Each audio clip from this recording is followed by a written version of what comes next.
This is Hog Farmer Chris from the Hog Farmers Charitable Foundation. And before you start listening to Red Zone in the Lab, check out our Amazon Smile, a simple way to support the Hog Farmers Charitable Foundation every time you shop, and it's no cost to you. We're back! Welcome back to Red Zone in the Lab with Deuce.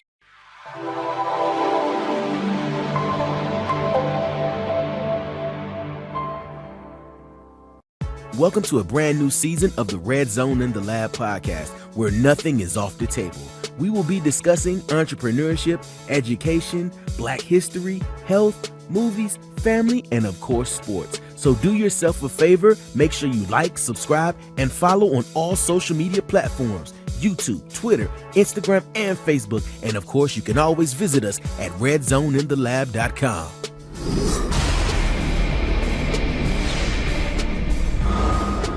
Welcome back.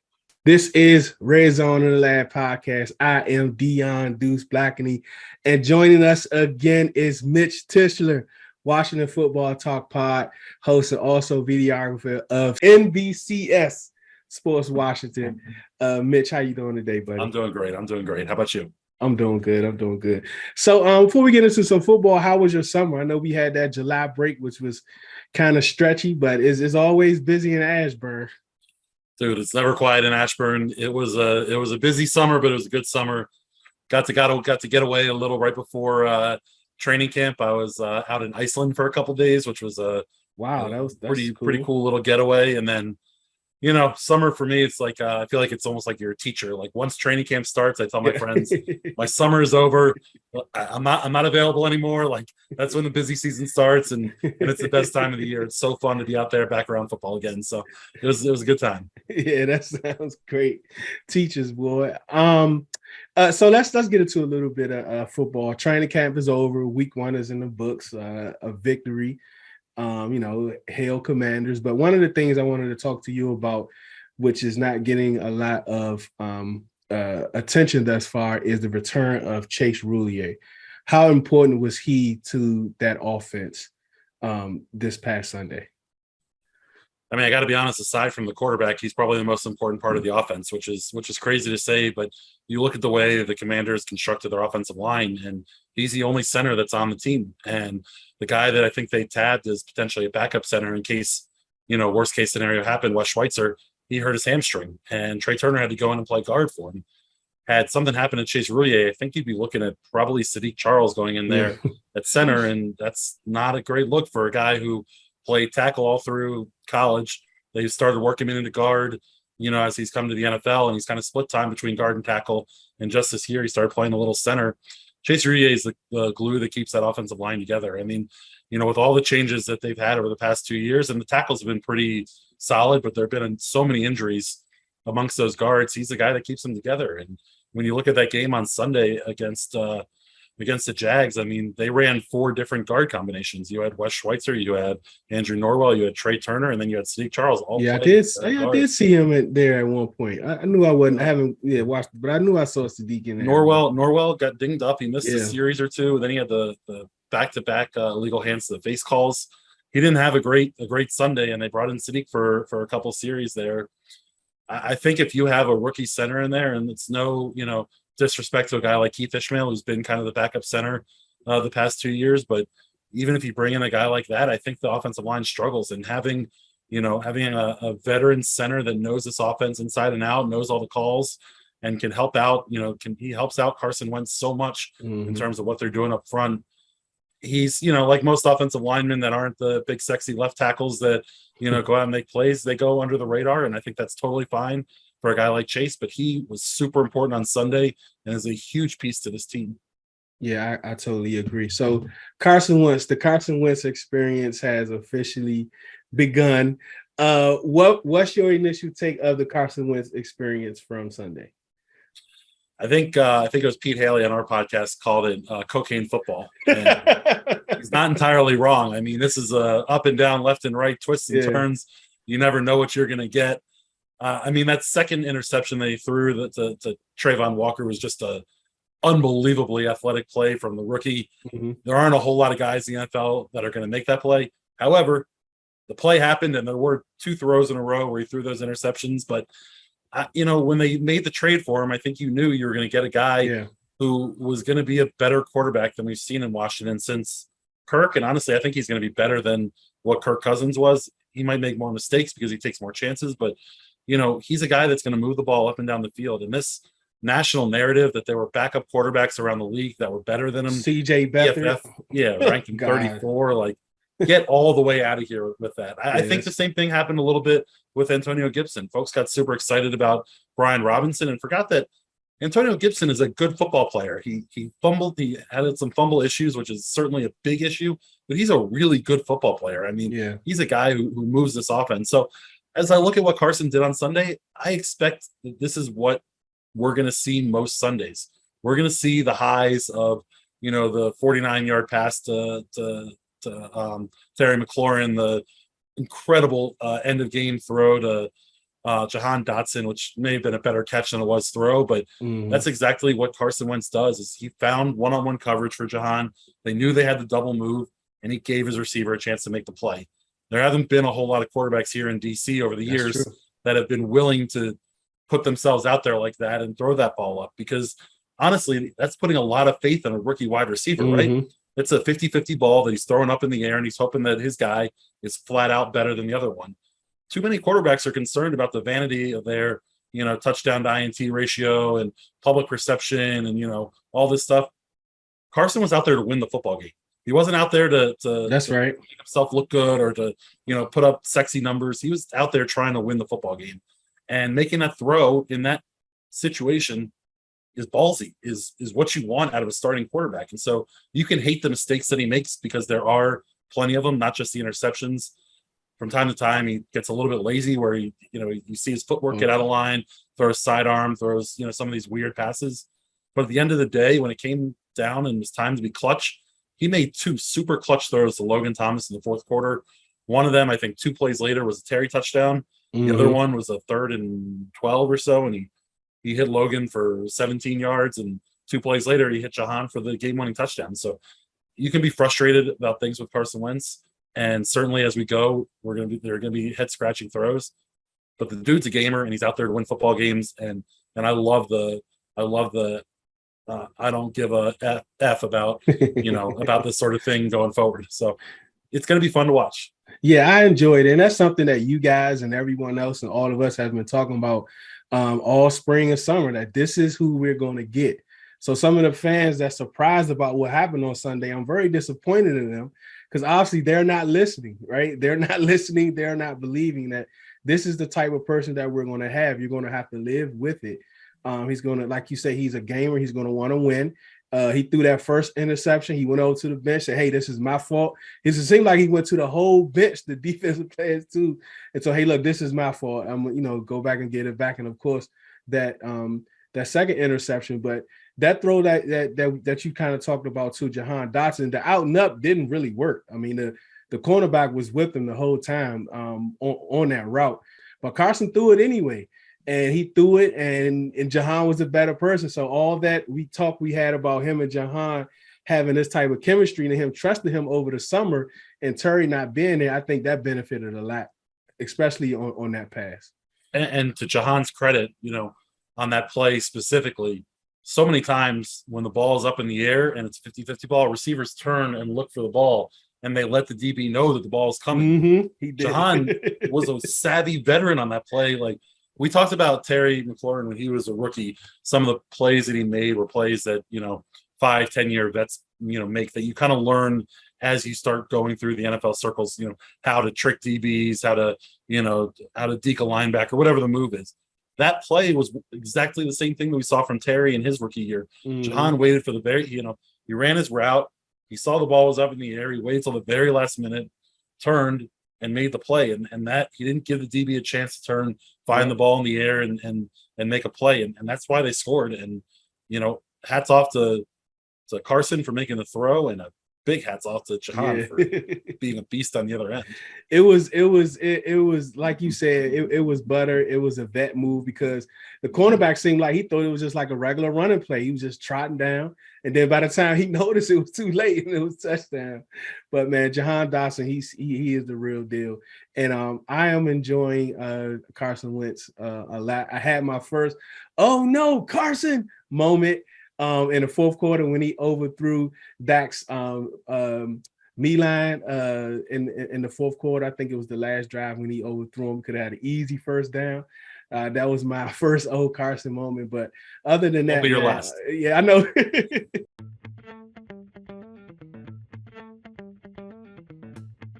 The calendar says that summer is ending soon, but we're still outside. So when it's time to hop in your ride, make sure you book the best mobile detailing service in the DMV, Miles Detailing. Call 240-273-4018 or contact on Instagram at Miles Detailing to book your service today. Mention Red Zone in the Lab podcast for 10% off detail services only. Ride in style with Miles Detailing, that is.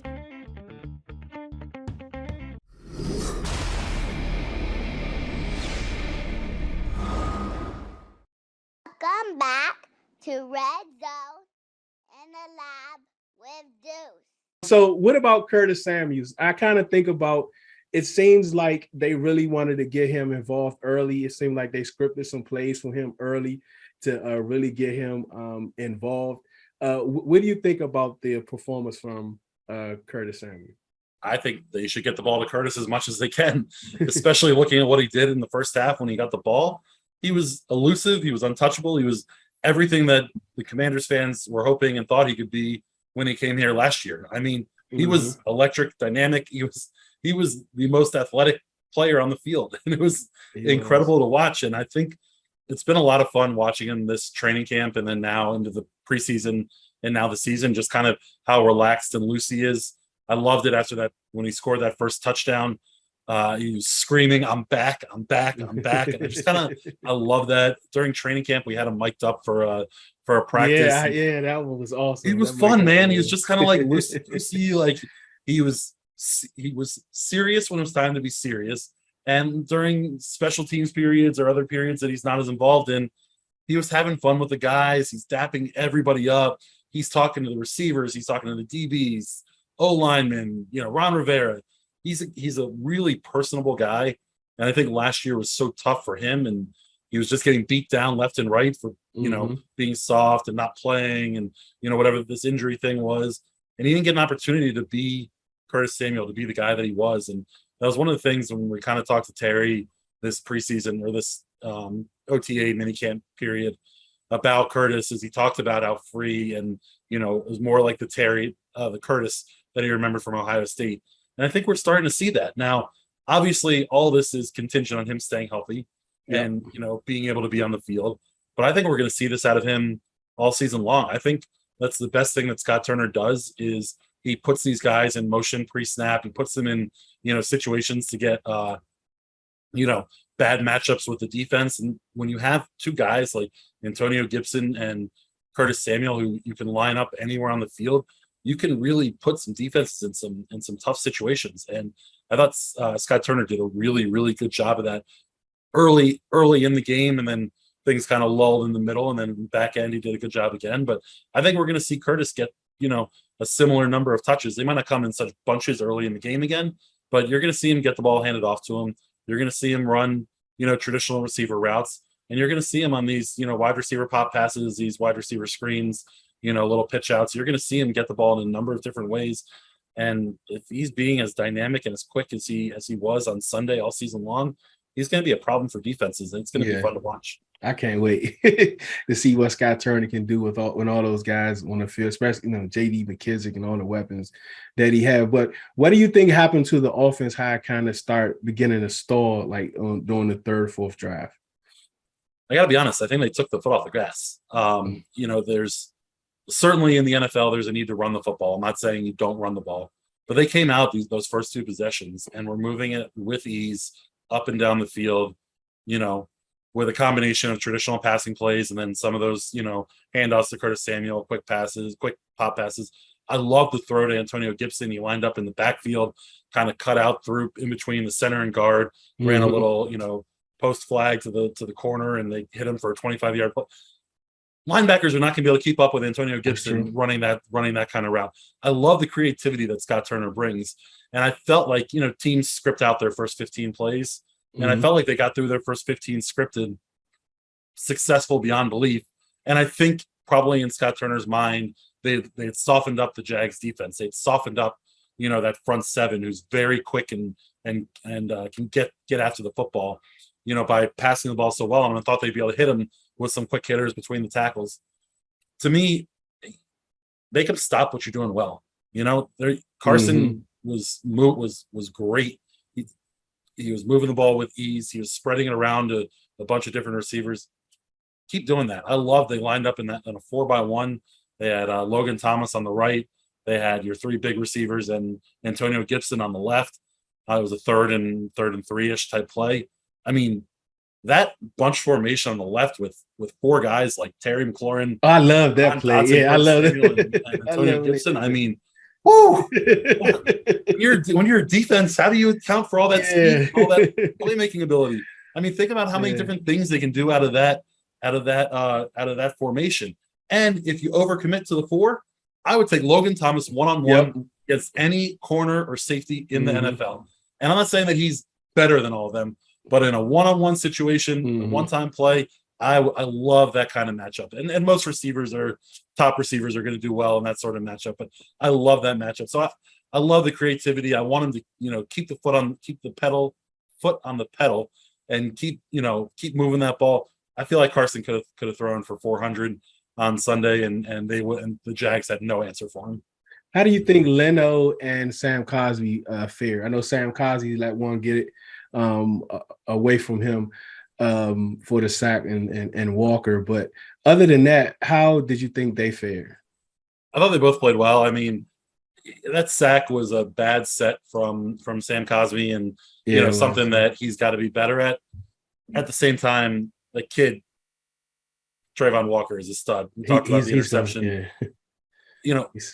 Something Von Miller does really well, and we've watched Von rack up sacks for years, is when he gets around the corner, he gets so low to the ground, almost like his shoulder is touching the grass as he's cutting around the corner. I mean, Trayvon Walker was down there and didn't hinder his speed at all. It's an elite pass rush. Every once in a while, you're going to get an elite player is going to make an elite play from time to time, and that was one of those. It doesn't particularly concern me about Cosmi. I think the tackles are solid. I think they're both good. I think, I don't know that Commanders fans love the comparison, but I kind of think that Charles Leno is basically Morgan Moses, which isn't a bad thing. I think they're both, solid tackles, unspectacular, relatively unspectacular, but just solid football players that you can rely on game in and game out. And Leno's proven to be that. And last year he played at a level that I don't think Morgan Moses had seen in a few years. So certainly he was above that, but both tackles are pretty solid, and I love what they have out there, because they can do so much with the offense without having to, chip too much, or, leave a tight end over there to help out, or, run an extra, blocker out on that side of the ball. So it's good to see the tackles are strong, and I expect them to continue to do so. How excited were you about Gotcha? Gotcha. Okay, gotcha.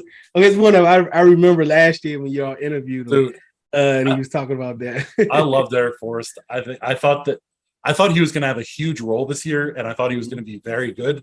But I thought he was going to be very good in that Buffalo set as the third safety.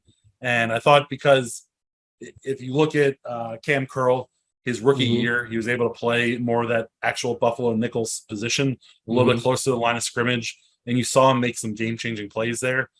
But to allow him to be there, you got to have another guy on the back end that you can trust. And I thought Derek Forrest was going to be that guy. Did I expect him to step in when Cam Curl was out and play the way he did on Sunday? Absolutely not. That was unbelievable. I mean, the kid was flying all over the field. It was awesome to see. And, for somebody who dealt with the injuries that he did, last year, and to come back and have, game-changing plays. The hit on Travis Etienne where the ball, Oh bounced my gosh, that 20 was yards great, back. man. I mean, we ain't seen that in a long time. who does that remind you of? Yeah, I ain't gonna say it, but yep. Right?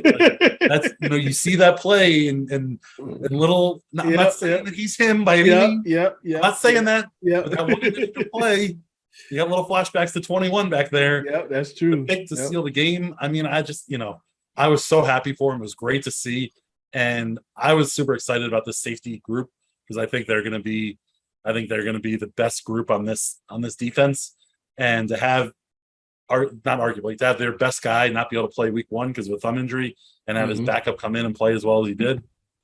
Man, think about what this is going to be like when Cam Curl's back there and you got Derek Forrest and you got that whole group going. That's an exciting bit right there. Yeah, because what surprised me is, after the game Monday morning, how they kind of said that he played 46 of his snaps like at free safety. So I'm quite sure they played 2 safety and Bobby probably came up and he had the deep third by himself and he played that very well. So that's going to be very interesting to see. I mean, forward. Bobby McCain's not the guy who's going to step up to the line of scrimmage and stick his nose in there. Yeah. But you have Bobby McCain, who can be a very strong free safety, and to have 2 strong safeties like Cam and Derek, who are almost interchangeable in what you can do with them, makes things tough on defenses. We talked about on offense how Scott Turner's trying to mix things up and create bad matchups. You walk up when Cam Curl comes back and they run that 3 safety set. If you walk up Cam on one side and Derek on the other, you're not making a ton of adjustments when the offense starts shifting around because both of those guys are good enough to cover one-on-one and in pass coverage and get after the quarterback. So that's true. It really creates a situation where Washington's defense isn't putting as many, as much conflict as other teams are because they don't have that depth there at safety. Yeah, I can't, man. When Curl get back, I don't know. Have you heard? I mean, I know the injury reports. We'll know more tomorrow, Wednesday, out of practice and see what he is. He had this kind of soft plastic cast on. It was a plastic, wrap type thing. He came out and did a full warm up before the game. It was mostly cardio stuff, which leads me to believe that they think that's not too long of an injury. I certainly, this is just me guessing. I think at the latest it's going to be Philly in week 3, but I'd be surprised if it's not this week. Yeah, I can't wait. I can't wait to see him to get back be full strength. Do you sit back and say, man, these walls just need something? Feel like it's time to freshen up your place with something new? If your answer is yes, then it's time to call Rob of Lewis Paints Plus, the accent wall expert. Rob will even give you a free estimate on how he can transform those boring walls in your home. To book today, call 240-418-5241 or reach out on Instagram at Lewis Paints Plus. And for 10% off, tell him Red Zone sent you.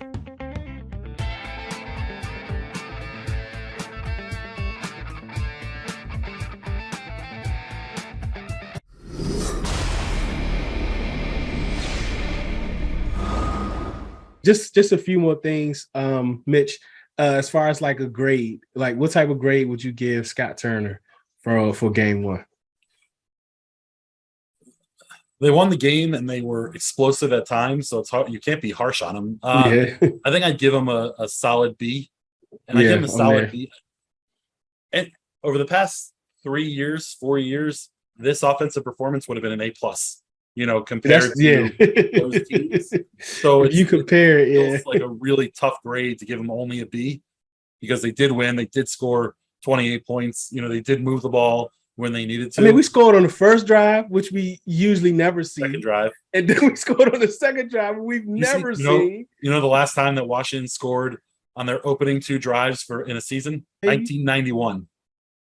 Gosh. For their first 2 that they scored on their 2 opening drives for a season. And, so B is maybe a bit of a tough grade, but based on how well they started, that sputter in the middle really sticks in my craw a little bit. And I feel like there was an opportunity for that to be not an all-time game, but a pretty huge offensive day, where a gaudy offensive day where other teams are looking around the league like, ooh, who are these Mhm. guys? Who Mhm. just did that? You know? Yeah. So Yeah. I'll We give it did. We B, did and I'll tell you stall out what, a bit. Yeah. in Detroit, they have an opportunity to do the Yeah. exact same thing because Philly did what they wanted to do when they wanted to Mhm. do it, how they wanted to. So they have an opportunity to start out the season with two pretty solid offensive performances. Yeah, I give a B too because it's just like after those first two initial drives, it kind of sputtered a little. Even if you want to go a little bit more ground, I still want to see a lot of creativity. Maybe work off some of those formations that were so successful in the passing game. Do a couple run plays, make it a little more smooth throughout. But from what we've seen, B plus, I'm good with that. From what we've seen over the years. So let's kind of talk about next week. What do you expect to happen in Detroit? I expect there to be a lot of points. I expect both teams to be able to score. I like Philly. Am as excited as I am about the safety group. I am that concerned about the linebackers and the corners and the front four to some extent. Deron Payne was an absolute beast on Sunday, and at times Montez Sweat stepped up and played well. John Allen had a good game. We'll have to see what happens with that groin injury. But had they been playing a good quarterback or even an average quarterback, the Jags would have scored a lot more than 22. Mm-hmm. And what you can't change who you play and you can't change what happens. But I would say the defense was a little bit lucky to only give up 22 points. And Trevor Lawrence missed a bunch of wide open, easy throws. Mm-hmm. So I'm concerned that the veteran Jared Goff is going to be able to do a little bit more. The veteran Jared Goff. Yep, that's true. He and Carson were the first and second picks in the 20s. Yeah. It seems like Jared Goff is so much younger. Right. And he's got less wear on his tires than Carson does. But I mean, I'm concerned about DeAndre Swift against whoever the hell. I'm very concerned. I mean, Jamin Davis again didn't have a good game, and he was put in some bad situations. Yes, I didn't get that. It just seemed like he was always lined up on Christian Kirk. It seems like a loss every time. It's going to be a loss every time when DeAndre Swift lines up with him, and that's exactly the player that they want him, that they drafted him to be able to cover. The speedy running back, the athletic tight end. That's who he's supposed to be able to cover, and I'm concerned what that thing's going to look like. I think both teams are going to score. I mean, I think Carson is going to move the ball a lot. The Lions want to run the ball more than throw it. This run defense, I can't believe that Etienne only got as many carries as he did because he seemed to be the most athletic player on the field when he was out there. DeAndre Swift will get plenty of carries and have every opportunity. I think this is going to be 30-28, 30-27 type football game. I think Washington wins it, but it might be whoever gets the ball last type game. Is Kendall Fuller? I don't think he's hurt, but he didn't seem, I don't know, he seemed down for some reason. Like it just seemed he seemed sad or something. So both Kendall and William Jackson III had pretty rough games. Kendall had a really good camp. He had a really good preseason. I don't think he didn't seem down. I think he's just kind of one of those like very even keel guys. Okay. And I what I've said about what I was saying about him during the preseason is that he's just a solid football player. Like not every guy on your team, on your defense can be an all-pro or can be a potential all-pro. You need a baseline of guys like Cole Holcomb and to me, Kendall Fuller, who are just solid football players. They're not spectacular. They're not going to go out and wow you with their athleticism or, make these like incredible plays, but they're where you want them to be when they're supposed to be there. And that's been Kendall for the majority of his career. I don't know what happened on Sunday that didn't happen, but it's a problem, and they're going to have to get him back to that because if he starts falling, below that kind of level of production, there's not a whole lot of DBs on this team that can play at the NFL level. So it's worrisome, and honestly, injury level too. It's a thin group there at both linebacker and at corner. Yeah, I'm concerned if Cole goes down. I just don't know what's going to happen out there. Fedarian Mathis went down for the year, and we signed a couple D tackles. I guess you can say they're kind of unknown. Did you have anyone in mind that you wanted them to go after, or you just kind of like, Yes, there are names I would have liked to see them go after, maybe some bigger names. I thought Star Latulele was somebody that they were gonna, I thought they were look gonna go after into. him. He Yeah. played with Ron in Carolina. Obviously was a top 10 pick. Like, dude's, kind of been there, done that in the NFL. I think he's still sitting out there, and if they need to go that direction, they always can. I'm excited. I was saying before the season, even I was excited about Efe Obada. I think he's a guy who can step in and play defensive tackle, in normal situations, and kind of when they bring in the jumbo packages on thirds and shorts or goal lines, he's a guy who can be your big defensive end. I think his kind of Swiss Army knife ability to play anywhere kind of along the defensive line lends him to being in a pretty decent spot. But that injury is a tough injury because they want to play some 5 D-line sets, and with the D-line that they have right now, there's not a whole lot of options to do that. The Daniel Wises and Efe Obadas of the world aren't the run stuffing, one technique nose guards that you want, 5 technique nose guards that you want kind of up there right up front. So it's going to be interesting to see kind of what they end up doing. But ultimately, I think you sign kind of this, kind of see where things go with this group. And there's a couple of vets that are floating out there that'll still be there 2, 3, 4 weeks from now if you need them. So it'll be interesting to see how it all plays out. Yeah, that is Mitch Tischler. Miss Tischler, again, I appreciate you so much for joining. When can we expect the new pod to drop? We'll have one on Wednesday, Washington Football Talk Pod. It'll be a good one. We have special guest Maury Povich joining us. His dad was a 75-year writer for the Washington Post. He's a huge, Redskins football team commander fan. Ton of fun talking to him. It's a great interview. You guys want to Good old Maury. It's be good to hear his voice. Thank you again, Mitch. Thank you to everyone out there who listened. Thank you all out there for watching. This is Red Zone and Lab Podcast. I am Dion Deuce Blackney. One beat, one sound, one heart, one love. Thank you for listening to Red Zone in the Lab Podcast. Please follow us on Facebook and Instagram. Subscribe to our YouTube channel at Red Zone in the Lab. And you can download our podcast at Spotify, iTunes, and Podbean. And please visit our website at redzoneinTheLab.com. Thank you.